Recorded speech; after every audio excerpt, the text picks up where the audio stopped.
Las 7 de Hoy por Hoy. Ser Podcast.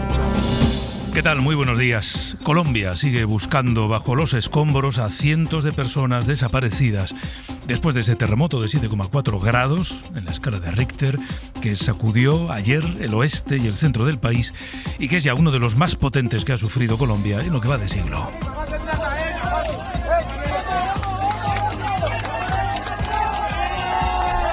Se están repitiendo momentos como este en el que los equipos de rescate consiguen localizar con vida, en este caso a una mujer, y sacar de los escombros a esa persona. La Cruz Roja, los bomberos, los rescatistas trabajan a contrarreloj para rescatar de las ruinas a los supervivientes. De momento, el balance provisional que ha dado esta noche el gobierno es de 132 muertos y más de 570 heridos. Los daños materiales son cuantiosos. Al menos 86 edificios han colapsado completamente. Hay una decena de hospitales que han quedado muy dañados. 7 aeropuertos han tenido que cerrar temporalmente. La parte más golpeada es el llamado eje cafetero y el Valle del Cauca. Allí se sitúa Cali. El alcalde de esa ciudad, de la tercera más grande del país, ha hablado esta madrugada con nuestros compañeros de Caracol Radio para detallar cómo es la situación. El balance de Cali es bastante complejo y triste. Tenemos 40 edificaciones colapsadas completamente. Tenemos 188 caleños y caleñas que han sido reportados como desaparecidos, que sabemos que muchos están en estas estructuras. Estamos trabajando sin descanso para poder rescatarlos. Tristemente debo informar el fallecimiento de 53 personas al momento confirmados. Así están las cosas a esta hora. Estos son los datos, por supuesto preliminares, de un seísmo que sacudió la tierra a primera hora de la mañana allí. Era en torno a las 7:30, cuando muchos ciudadanos estaban en sus casas, empezando el día, o algunos incluso yendo a sus puestos de trabajo. Vamos a saludar al jefe internacional de Radio Caracol, a Eddie Mosquera. La tensión arrancó hacia las 7:20 de la mañana en la región del Pacífico. San José del Palmar, en el departamento del Chocó, fue el epicentro de este terremoto, el más fuerte vivido en Colombia desde hace 10 años y se sintió en todo el país. Pero la mayor afectación fue en el Chocó, epicentro, y regiones aledañas como Caldas, Quindío y Risaralda. Se cayó todo el edificio. Necesitan los bomberos urgentes aquí en la Guadalupe. Ante la emergencia, la prioridad para estos días está en los rescates, lo ha dicho el presidente Abelardo de la Espriella. El gobierno nacional atenderá esta tragedia como corresponde y le vamos a dar la mano a todos los colombianos. A la par de esto hubo reacción internacional, por ejemplo, $500 millones de parte del Banco Interamericano de Desarrollo. Una donación de $500.000 para atender la ayuda humanitaria que se requiere en estos momentos. Pero también de Estados Unidos, con $15,5 millones.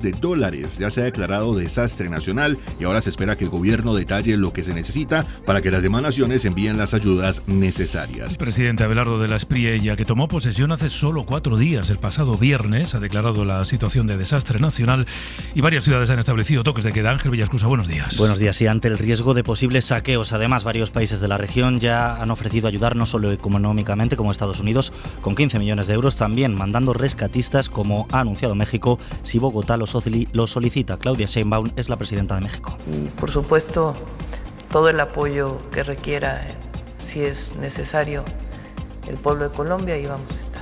Venezuela, que a finales del mes de junio sufrió un doble seísmo en el que murieron más de 6.000 personas, también ha tendido la mano al gobierno colombiano. Europa ha puesto a su disposición, además, el sistema de satélites Copérnicos. Desde España, el presidente del gobierno, Pedro Sánchez, ha mostrado su cariño y solidaridad con el país, mientras que el Ministerio de Asuntos Exteriores, que sigue sin tener constancia de víctimas españolas, recuerda que la embajada y el consulado están movilizados para ayudar a los españoles que están en la zona.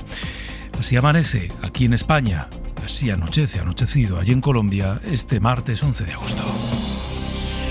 Colombia es el foco internacional a esta hora. En España la actualidad sigue pasando por Ceuta. El gobierno defendió ayer su actuación una vez más tras la crisis de finales del mes de julio y asegura que centra ahora todos sus esfuerzos en la situación de quienes se han quedado en Ceuta. entre ellos al menos 1.400 menores no acompañados que llegaron a la ciudad, 1.400. El ministro Ángel Víctor Torres fue el encargado ayer de responder a las críticas de muchos ceutíes en esa multitudinaria manifestación del domingo. El responsable de la política territorial sí reconoció que son más de esos 1.400 menores los que puede haber en Ceuta. La prioridad ahora es el llamado reagrupamiento familiar de estos niños y niñas, ya sea en sus países de origen o en otros lugares en España. No es sencillo porque depende de la voluntad del país de donde son originarios esos menores, también de los propios menores, el asesoramiento jurídico que ese menor tenga y de la familia, ¿no? Porque tiene que ir a un lugar determinado donde tengan una familia, que puede ser en el país de origen o en otros lugares de nuestro país. Bueno, para esta reubicación de los menores es clave el apoyo de las comunidades autónomas y del PP, que gobierna en la mayoría de las comunidades autónomas. El partido de Feijóo se ha desmarcado de la decisión de los consejeros de Vox de no participar en esa reunión que ha convocado la ministra de Infancia, Sira Rego, este jueves. Sí, fueron los consejeros ultras de Castilla y León, de Extremadura y de Aragón, donde tienen la competencia de infancia. Sin embargo, que asistan los consejeros del PP, donde gobiernan en solitario, no quiere decir que vayan a aceptar las propuestas del gobierno. Elías Bendodo. Nosotros estamos dispuestos a asistir, porque creo que es bueno escuchar, aunque estemos totalmente en contra de las propuestas del gobierno en esta cuestión, ¿no? Pero siempre hay que sentarse a la mesa y escuchar. Y no tienes por qué aprobar la política del que está enfrente, pero tienes que escuchar. Y eso sí estamos dispuestos a hacerlo. Mientras en Ceuta miles de personas siguen en las calles de la ciudad cuando van a cumplirse 3 semanas de la entrada masiva por la frontera, el presidente de la ciudad autónoma, Juan Jesús Vivas, ha reclamado al Ejecutivo que tome el mando único. Y hoy se lo puede trasladar también en persona a otro ministro, al ministro de Exteriores, José Manuel Álvarez, tras haber pedido que se agilicen también los procedimientos de expulsión. Vamos a Ceuta una mañana más. Miguel Ángel Mendoza, muy buenos días. ¿Qué tal? Buenos días, Pedro. Pues en efecto, un mando único ya solicitado, por cierto, por el gobierno ceutí al inicio de la crisis y que cayó en saco roto, así como la declaración de emergencia nacional. A todo esto requiere que se adecue un CIE para extranjeros, así lo pedía Juan Vivas. Si esto se logra, y creemos que hay que lograrlo y de una manera urgente, pues se conseguirá que las necesidades vitales las tengan cubiertas, se conseguirá que no estén en nuestras calles y se conseguirá que se puedan tramitar con mayor agilidad y facilidad los expedientes de expulsión. El lugar podría ser el hospital militar, con refuerzos además solicitados humanos y materiales para acometer esta empresa a la mayor celeridad posible. Eso con los adultos. Ya hemos escuchado la situación también con los menores. Como tercera petición, un pronunciamiento público para otorgar seguridad en la frontera y evitar que esa entrada masiva del día 30 de julio vuelva a producirse de nuevo. Como sucedió en las primeras horas de la emergencia, la crisis está teniendo un impacto político a nivel europeo. Giorgia Meloni lidera esa confrontación con España, además de haber implantado controles en los aeropuertos, que siguen vigentes, allí y aquí, para los vuelos que llegan desde España, allí para los que llegan desde Italia aquí. La ultra sigue con la presión diplomática y ha encontrado en Dinamarca su aliado. Ayer Giorgia Meloni, la primera ministra italiana, y Mette Frederiksen, la danesa, que es primera ministra socialdemócrata en ese pequeño país escandinavo, emitieron un comunicado conjunto para cargar contra la inmigración irregular, vinculándola incluso con la delincuencia o con el tráfico de drogas. Reclamaron más medidas europeas como centros de deportación de migrantes. La segunda vez que estos dos gobiernos, a priori en las antípodas, se alían contra la gestión española. Lo hicieron con esa carta que lideraron contra la gestión de la crisis de Ceuta y que firmaron 22 países europeos, y ahora esta es la segunda vez. Esa carta no la firmó el gobierno alemán, que este lunes ha elevado un poco el tono precisamente contra Italia, porque no están aceptando el retorno de personas migrantes a las que les compromete el nuevo pacto europeo. Vamos a Berlín, Ana Barrena. Alemania exige a Italia que vuelva a aceptar a los solicitantes de asilo que, según las normas europeas, son responsabilidad italiana. Desde el 12 de junio rige el nuevo pacto de inmigración que sustituye a Dublín, aunque mantiene criterios de responsabilidad como el país de entrada cuando no existen otros vínculos. Italia ha rechazado ya 12 solicitudes desde entonces y considera cerrados los casos anteriores a esa fecha. Roma reclama ahora compensaciones por los nuevos retornados y quiere que se tengan en cuenta los migrantes desembarcados por ONG de bandera alemana. Berlín insiste en que el pacto debe aplicarse. El primer traslado está previsto para el 19 de agosto. El choque llega tras la alianza migratoria de Merz y Meloni y después de la carta conjunta de Italia y Dinamarca para endurecer la política europea. Y de vuelta a nuestro país, los bomberos de la Junta de Andalucía consiguieron evitar que el incendio de Niebla, en Huelva, pasara a la provincia de Sevilla, aunque los vecinos de El Madroño siguen fuera de sus casas. Son en total unos 681 en toda la provincia, donde el fuego ha afectado ya a 20.000 hectáreas. Y además en Segovia el CECOPI ha decidido esta noche mantener la evacuación de Los Ángeles de San Rafael y de Vegas de Matute. La buena noticia es que el perímetro de este incendio no ha crecido tras haber quemado 950 hectáreas. Las autoridades están pidiendo extremar la precaución ante el riesgo de incendio porque las altas temperaturas que coinciden con el gentío que se va a concentrar para ver el eclipse total del miércoles, eso supone un riesgo. Sí, algunas comunidades van a activar el plan de emergencias de protección civil ante los riesgos asociados a este eclipse y para poder en concreto controlar o limitar el acceso a algunas zonas. Vamos a repasar algunas de las medidas que se están empezando a tomar ya para este evento que es histórico y que está generando una expectación mundial. Laura Gutiérrez. 6 comunidades ya están en fase 2. Asturias la activará mañana. Es el escalón que nos va a permitir tomar medidas de protección antes de que ocurra nada y en concreto es el que nos habilita para controlar accesos y restringir el tráfico. Y se ultiman los planes para que el eclipse no acabe en tragedia por el riesgo extremo de incendios forestales. En Galicia estará prohibido el acceso a una treintena de zonas como la Torre de Hércules o la Playa de las Catedrales por ese riesgo ambiental. En Aragón se ha aprobado un decreto que limita el movimiento en zonas forestales y ciudades como Zaragoza también se han blindado. Se va a restringir el tráfico rodado en el puente de la Almozara, en el puente de Santiago, el puente de Piedra y el puente de Pilar. Soria, en Castilla y León, va a desplegar patrullas por toda la provincia, con especial preocupación en el Moncayo. Nosotros ahora mismo estamos barajando la posibilidad de llevar a cabo a lo mejor la prohibición de acceso a determinadas pistas. Habrá restricciones también de acceso en numerosos puntos de Baleares, sense precedents per garantir que es pugui viure l'eclipse. Como en la playa de Palma, que permanecerá cerrada al tráfico desde primera hora del miércoles. Hoy por hoy noticias. Ser podcast. Los martes echamos ligeramente la vista atrás para recuperar las historias más destacadas que nos han contado este pasado fin de semana en Punto de Fuga. Ya saben que es el programa de esta casa, referencia en periodismo sobre derechos humanos y sobre todas aquellas historias que están habitualmente fuera del foco del día a día. Y esta semana, la historia de las guerreras de la Amazonía, un grupo de niñas que han puesto en jaque a la industria petrolera en Ecuador.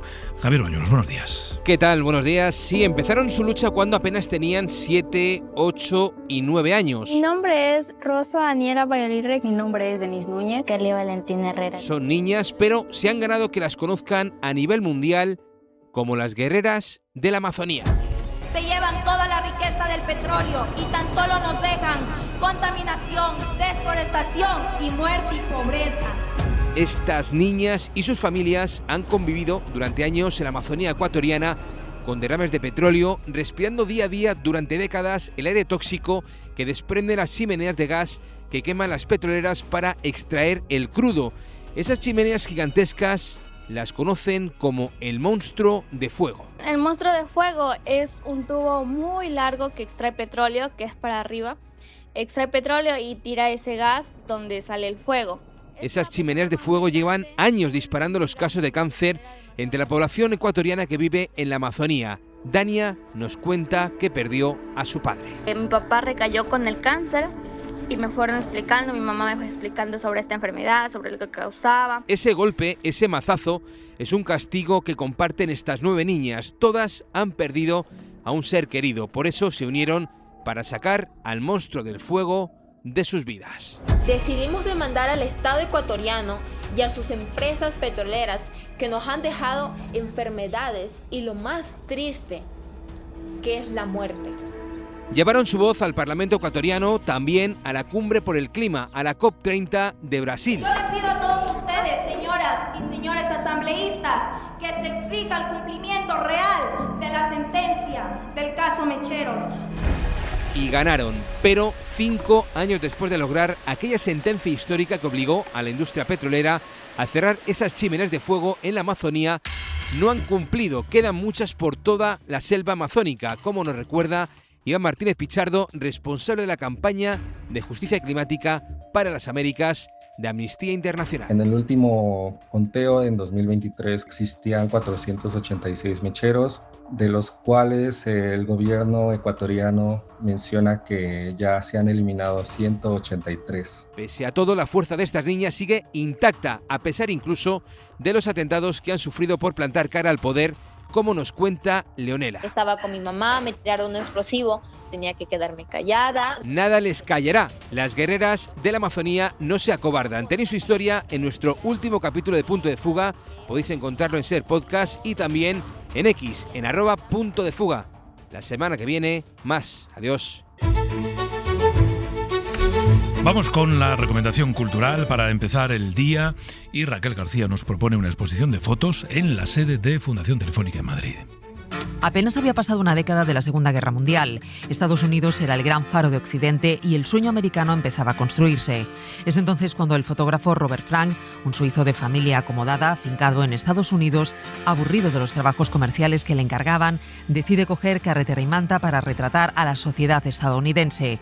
Miles de fotografías y años recorriendo el país que acabaron dando lugar a The Americans, la obra que revolucionó la fotografía del siglo XX. Se compró un coche de segunda mano, era muy austero, ¿no? Pues realizó este viaje que también conecta con todo el imaginario del road trip de la generación Beat, ¿no? Esta cosa como un poco outsider, de sin apenas medios, de lanzarte a la carretera y descubrir Estados Unidos. Y entonces fue una mezcla de inquietud artística que yo creo que estaba en la base de todo lo que hacía, pero también en un momento dado decir voy a solicitar la beca para poder realizarlo, ¿no? de necesidad de subsistencia, de vivir de su trabajo. Por primera vez en España se expone la obra íntegra en el espacio de Fundación Telefónica y que es imprescindible visitar. 83 imágenes que construyen un relato propio, alejado de aquella imagen de prosperidad y de éxito de la América de posguerra y que refleja las desigualdades de una sociedad que estaba en pleno cambio. Insertó esa mirada moderna, no tanto la experimentación moderna artística, sino esa mirada moderna heredada de su maestro, que fue Walker Evans, al ámbito documental. Entonces, ¿qué significa esto? Pues de repente fotos que parecen desencuadradas, fotos que parecen fuera de foco, es decir, la protagonista de la foto, como puede ser la actriz principal de un estreno de Hollywood, está desenfocada en primer plano y en el fondo aparece el público, y Robert Frank se fija en el público. Temas como la segregación racial, la alienación urbana y el impacto de la sociedad de consumo reflejan esa tensión que conecta tanto con las emociones personales y que han convertido a The Americans en una obra fundamental que todavía hoy nos interpela.